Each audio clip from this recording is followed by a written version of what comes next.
groupe de développeurs dans ce domaine-là, ou ça peut être un coordinateur de projet, bien entendu. Et comme j'ai dit, actuellement, je pense que la demande est là. Beaucoup de sociétés s'orientent vers ce type de solution parce qu'il y a la demande aussi et qu'il y a aussi des compétences à développer telles que la gestion de projet parce que généralement, soit on est coordinateur ou conseiller, on est mené à travailler avec des équipes, avec des personnes, donc il faut un côté relationnel et gestion de groupe à développer. Voilà en gros, peut-être j'ai oublié des choses, mais on peut revenir durant les questions-réponses. Voilà en résumé. Ok, super. Merci Mohamed. Alors, je vais maintenant passer la parole à Ken Détier, pour Oui. nous parler du métier de développeur mobile app. Oui, bonjour à tous. Alors déjà, merci de nous avoir rejoints aussi nombreux. Donc j'imagine qu'il y a quand même une certaine attente par rapport à tous ces métiers du développement et du réseau informatique en fait. Alors, on va parler avec moi des applications mobiles, simplement. Dans l'application mobile, je ne sais pas quelles sont quelque part vos connaissances, vos compétences en informatique, donc on va vraiment partir du début. C'est un petit programme qui va s'exécuter sur un appareil mobile. On pense directement au smartphone et aux tablettes, évidemment, mais ça peut être aussi d'autres dispositifs embarqués, comme des montres, des choses comme ça, quoi. Alors, ce qu'on constate, c'est de plus en plus de monde actuellement ont accès à Internet et il y a des services via leur smartphone, en fait. Et ces services peuvent aller du réseau social aux jeux, aux services qui sont proposés par des services publics. Donc, par exemple, on peut demander une attestation, excusez-moi, via une application qui pourrait être fournie par sa commune, entre autres. Et c'est là que le développeur en application mobile intervient. C'est lui qui va programmer ces différentes applications. Alors, actuellement, en tout cas, je parle pour l'Occident, parce qu'on ne va pas trop s'attaquer au marché asiatique pour l'instant. Il y a 2 grands magasins qui nous permettent d'acquérir ce genre d'application, de mettre ce genre d'application, d'en faire la communication, etc. Il y a d'une part le Play Store de Google et l'App Store d'Apple. Ces 2 plateformes utilisent des méthodes et des langages de programmation différents, donc il va falloir un peu voir comment ça fonctionne dans les 2 logiques de programmation, en fait, hein. Ce sont les deux plateformes qui sont les plus répandues ici en Occident. Donc, c'est là-dessus qu'on va développer, surtout sur Android et sur iOS. En gros, l'objectif de la formation qui dure 2 ans aussi, donc toutes les nouvelles formations à partir de 18 ans durent 2 ans, donc c'est le cas pour IoT, donc ce dont M. Adjili vient de parler en fait, objet connecté, et ce dont va parler Martin tout à l'heure, pour le front-end, ce sont des formations de 2 ans à partir de 18 ans. L'objectif de la formation sera d'abord, en premier lieu, de vous apprendre les bases de la programmation web. On s'attache véritablement à la programmation web, uniquement ici, pas autre chose, quoi. Donc, comment est-ce qu'on gère une interface, comment est-ce qu'on la programme, comment est-ce qu'on la rend dynamique. Alors, dynamique, ça veut pas dire lui mettre plein des effets rigolos, mais simplement la rendre le traitement des données dynamique, c'est-à-dire la connecter avec une base de données, entre autres. Deuxième chose, c'est qu'on vous apprend à développer pour les 2 stores, les 2 magasins, c'est-à-dire soit spécifiquement avec les outils qui sont fournis par Google sur Android, soit les outils qui sont spécifiquement fournis par Apple, comme Xcode par exemple. Dernière chose, c'est que de plus en plus, depuis quelques temps, on commence à avoir ce qu'on appelle du cross-platform, c'est-à-dire qu'on peut développer des applications qui sont utilisables directement sur Android et sur iOS. On réévalue en permanence aussi la possibilité de les intégrer dans le parcours de formation, en fait, hein. Mais il y a aussi une chose qui est vraiment absolument essentielle dans tout ce qui est métier de l'informatique, les métiers du développement, les métiers du réseau, c'est qu'on va aussi vous accompagner pour que vous appreniez au mieux à développer vos compétences en continu. Parce qu'imaginons que vous sortez dans 2 ans, vous avez vu une série de choses, une série de compétences, mais ce qui va vraiment être le plus bénéficiable pour vous, c'est de pouvoir continuer à apprendre. Ça, c'est vraiment extrêmement important. Donc, j'imagine que l'essentiel des gens qui s'intéressent déjà un peu à l'informatique sont des gens qui sont déjà extrêmement curieux, en fait, mais il y a moyen de développer encore plus loin cette curiosité. Voilà. Ok, merci Ken. Donc le temps est déjà écoulé. Donc on va peut-être pouvoir y revenir par après. Juste avant de passer la parole à Martin pour nous parler du développement, du métier de développeur front-end, pardon. Je rappelle que vous pouvez déjà vous poser vos questions dans l'espace de conversation. On essayera d'y répondre après les présentations, mais n'hésitez pas à déjà les poser. Donc, Martin Roufian, je vous laisse la parole. Bonjour à tous. Donc, moi, je m'appelle Martin Roufian. Je suis développeur web à l'UCL Louvain sur un projet de recherche qui est une plateforme web. Et donc, je suis full stack développeur, c'est-à-dire back-end et front-end. Et donc, pour la partie front-end, ça consiste principalement à développer l'interface utilisateur.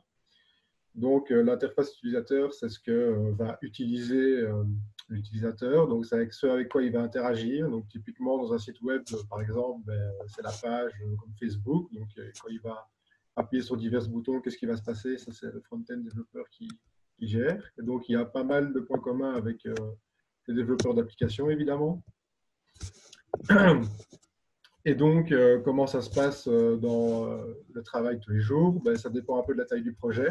Mais on va dire pour un moyen, un gros projet, le développeur front-end va recevoir l'analyse, c'est-à-dire tout un travail pour répondre au mieux aux besoins des clients. Donc, par exemple, s'ils ont besoin d'un site qui affiche des images ou autre, eh bien, il va recevoir toutes les analyses, donc ce qu'on attend de l'interface utilisateur en termes de boutons et compagnie.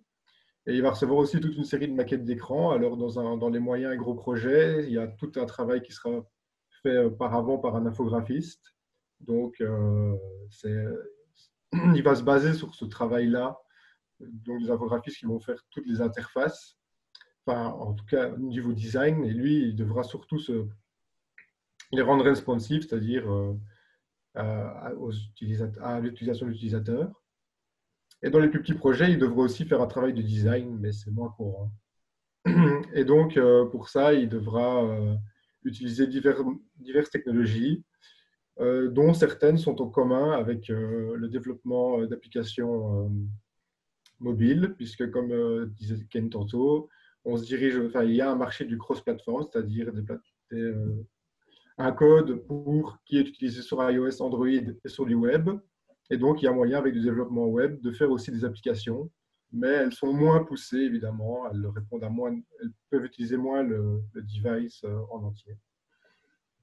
Qu'est-ce que je peux ajouter d'autre? Et donc, surtout, le front-end développeur, c'est également celui qui fait le lien avec le back-end. Et donc, le back-end, c'est tout ce qui est base de données, le cloud, etc. Donc, ce qui va permettre d'afficher des informations dans les pages, comme le nom de l'utilisateur, des fichiers et compagnie. Donc, voilà.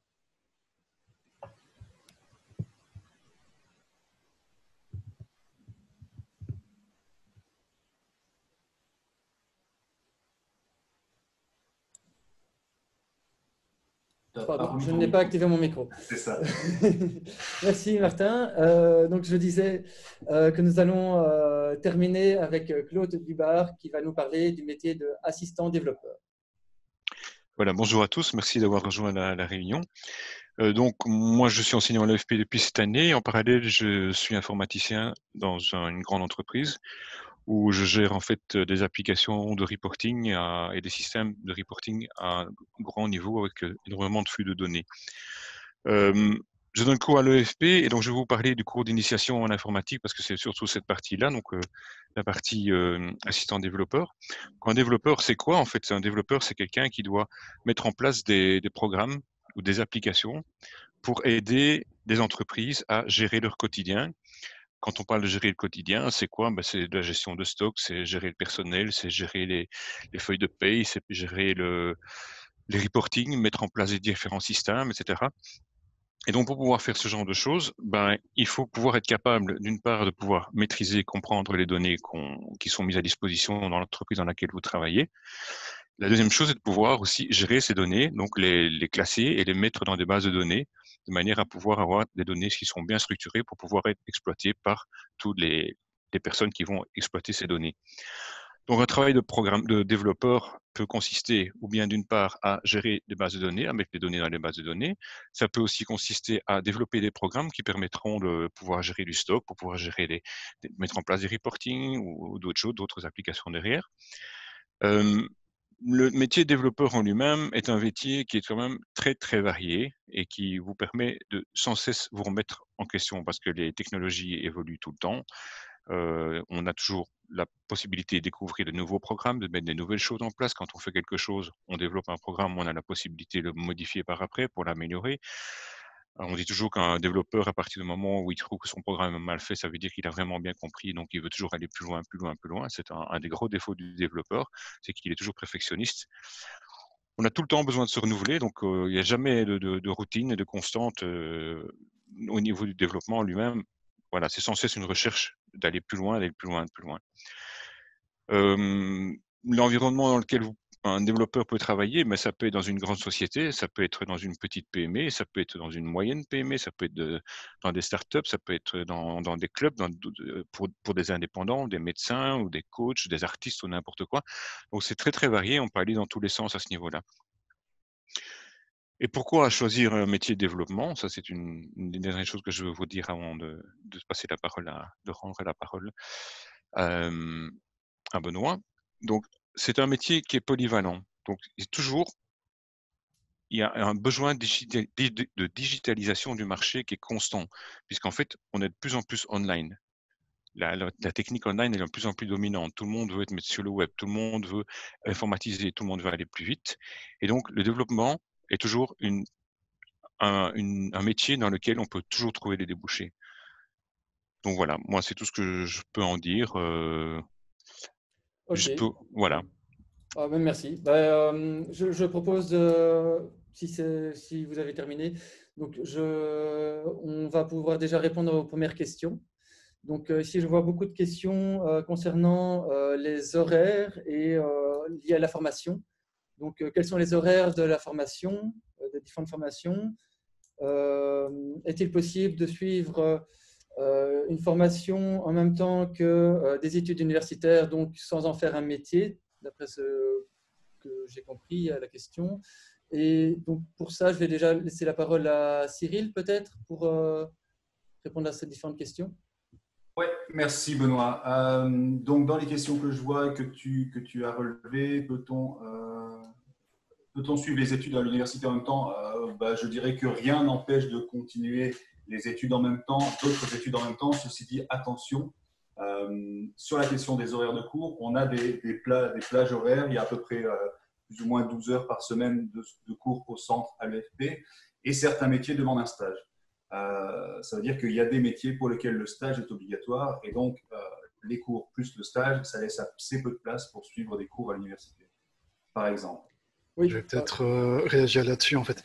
Alors actuellement, ça va aussi permettre de répondre à la question de la reconversion professionnelle en fait. Donc actuellement, pour l'ouverture des formations cette année, il y a des stages obligatoires, effectivement. La première année, ce sera 40 heures de stages obligatoires, des stages d'observation. 40 heures, ça fait environ une semaine, en fait. Hein. Ça peut être assez problématique pour les gens qui travaillent déjà, donc qui sont en reconversion, ou qui suivent des cours à l'université, par exemple. Parce que ces stages sont véritablement obligatoires. Si vous ne les passez pas, si vous ne les faites pas, vous ne pourrez pas passer en deuxième année, en fait. Donc ça peut être assez complexe. Par contre, en termes d'organisation horaire, c'est effectivement, on part sur quelque chose comme 12 heures par semaine pendant environ 30 semaines, en fait, organisées en centre. Après, je ne sais pas si, Cyril, tu comptes plutôt les organiser en soirée ou le week-end, je ne sais pas. Donc ça peut coller, en fait. Hein. Ça, je ne sais pas. Je vais rapidement dire un mot sur les horaires, parce que je vois qu'il y a des questions sur les horaires. Donc, ça dépend des métiers dont on parle. Pour les objets connectés, par exemple, les cours auront lieu le mardi soir, le mercredi soir et le samedi en journée. Pour les métiers de développeurs, donc on a parlé d'interface web et d'applications mobiles, là ce sera les lundis soirs, mercredi soir et vendredi soir. Claude tout à l'heure a parlé d'assistant développeur, donc là on parle plus de métiers liés à l'apprentissage. Donc là ce sera le jeudi en journée. Donc effectivement, pour les métiers du web, principalement des cours en soirée. Alors, ouais, dis-moi, vas-y. Oui, donc je rebondis sur aussi deux questions liées au travail. Donc, il y avait une question tout d'abord sur la possibilité de trouver du travail facilement avec la formation mobile app. Et ici, une nouvelle question, toujours sur le même thème, sur la possibilité de trouver du travail ici pour le front-end. Donc, je lis la question.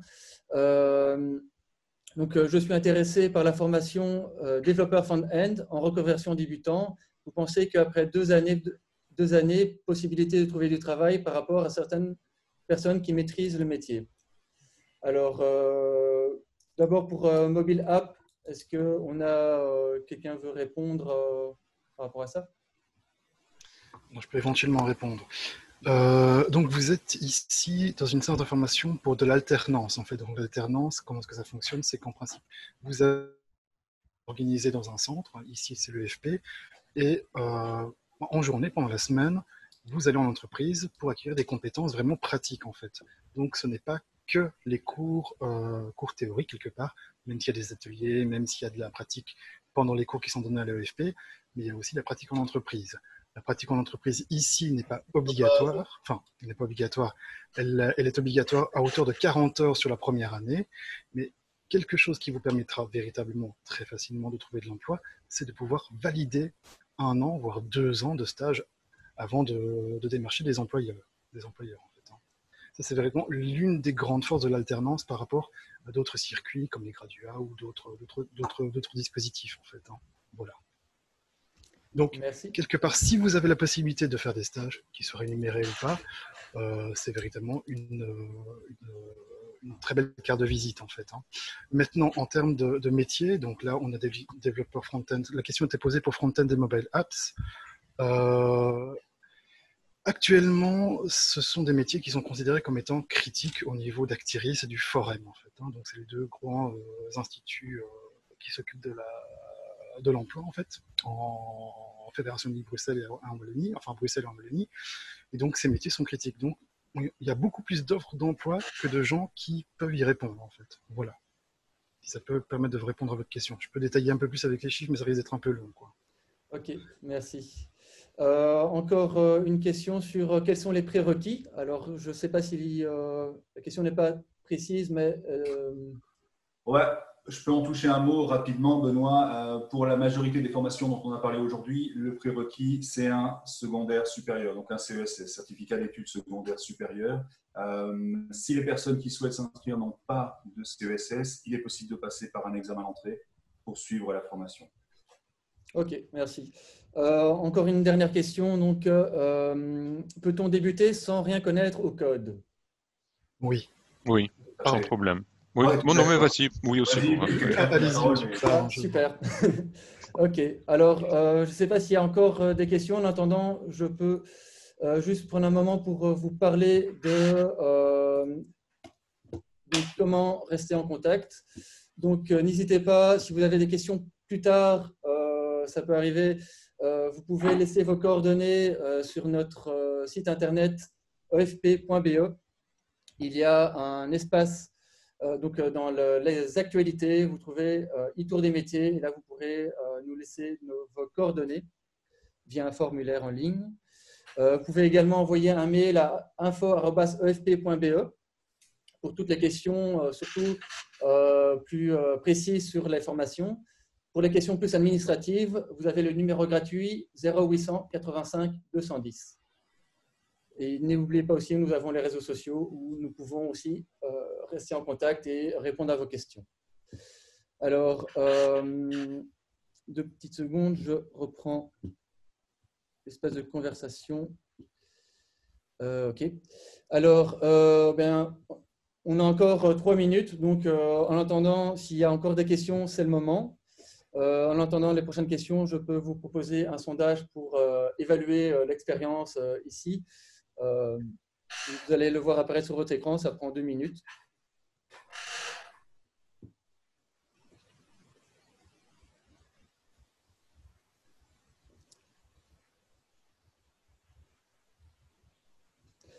Alors, pendant que chacun répond au sondage, il y a une question. Donc, en 2e année, les horaires de cours, je suppose que c'est par rapport au volume du stage.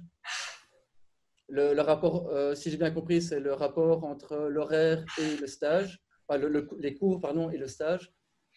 Alors, pour l'instant, pardon, je ne sais pas parce que là, je ne vois plus qui parle en fait. Vas-y, excuse-moi, moi, je n'ai pas bien compris la question. Alors, en 2e année, le volume horaire est le même en termes de cours au centre. Donc, c'est aussi, il faut compter quelque chose comme 12 heures par semaine pendant une 30aine de semaines. Et pour les stages, ce qui est obligatoire pour l'instant, c'est 80 heures de pratique. Donc ça fait 2 semaines en gros. Voilà. Donc le volume, je vois une question là, volume horaire, effectivement. Donc, puisqu'on parle de cours en soirée, ce sera 3 soirs semaine au centre pour les cours au centre. Et puis, comme vient de le dire Ken, 40 ou 80 heures de stage. Donc, pour le volume horaire, principalement 3 soirs semaine ou 2 soirs semaine et un samedi. Ok. Alors, sachant que je fais une toute petite précision, en fait, il y aura quand même aussi des travaux à rendre. Donc, ce n'est pas que les heures de cours. Ici, je vois encore une question. Donc, est-ce que les entreprises sont friandes des stages de l'EFP? Autrement dit, est-ce qu'il est évident de trouver des stages? Alors, je ne sais pas. Là, on a. Alors, en fait, ce qui se passe, c'est que ce sont les délégués à la tutelle qui sont en rapport avec les entreprises pour la recherche de stages. Il est évident qu'en chef d'entreprise, puisqu'on parle de personnes adultes, de futurs indépendants, où on vous demandera aussi d'être proactif et de chercher par vous-même. Mais au cas où vous ne trouveriez pas, effectivement, au 3e étage à l'EFP, il y a un service composé de délégués à la tutelle qui, eux, sont en charge des stages. Facile, pas facile. Aujourd'hui, j'en sais rien puisque ce sont des nouveaux métiers qu'on lance, honnêtement. Mais je pense effectivement, comme on le disait tout à l'heure, que ce sont des métiers critiques, que les entreprises ont besoin de ces métiers-là et que donc ça ne devrait pas être impossible de trouver des stages. Voilà. Alors en fait, au niveau de la formation pour adultes, donc développeurs d'applications mobiles, IoT et tout ça, il y a quand même une chose qui est importante à comprendre en fait pour les entreprises, c'est qu'elles vont pouvoir, quelque part, si vous faites un stage complet, elles vont pouvoir vous modeler quelque part à leurs besoins. Donc ça, et à très peu de frais pour eux. Donc c'est quand même très intéressant, quoi. Ok, alors je propose de clôturer. Il y a effectivement encore des questions. Ce que je peux vous proposer, c'est donc de vous laisser, laissez-nous vos contacts et nous vous recontacterons le plus vite possible pour pouvoir répondre plus précisément et de manière plus personnalisée à toutes les questions. Donc je le répète, vous pouvez poser vos questions à info@efp.be. Les questions plus administratives d'ordre de conditions d'admission, par exemple, au 0800 85 210 et sur le site efp.be. Et enfin, j'en profite pour remercier tout le monde d'avoir participé à ce workshop, notamment Mohamed Adjili, Martin Roufiange, Claude Dubar, Cyril Desvoules et Ken Détier pour votre participation, ainsi qu'au personnel de l'EFP. Voilà, et vous, bien sûr, les participants, pour être venus assister à ce workshop. Merci tout le monde. Merci. Merci à vous, à tous.